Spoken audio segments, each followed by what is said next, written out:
I built a plugin that can create stereo harmonics from the mono information of a mix. There was one problem. When I turned it up, the stereo image leaned left. I almost trashed this feature because of that.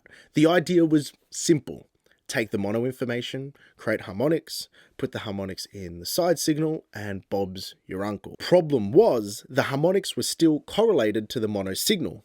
And because of the way mid-side decoding works, that correlation created a tilt on the decoding process.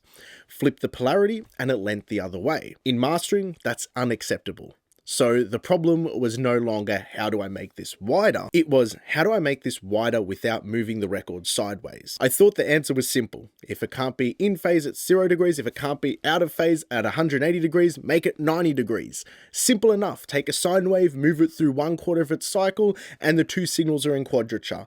But a mix is not one sine wave. It contains frequencies, each oscillating at a different rate. A fixed delay can only create 90 degrees at a single frequency.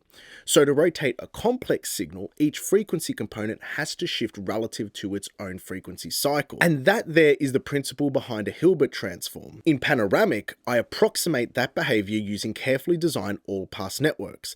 Each of these rotate the phase smoothly across the spectrum without splitting the signal into crossover bands. That all-pass network takes the harmonics we're putting in the side signal and creates a quadrature relationship with the original mono signal. By decorrelating that, we remove the original tilt that was happening. The result is not just more width, it's width that stays centered.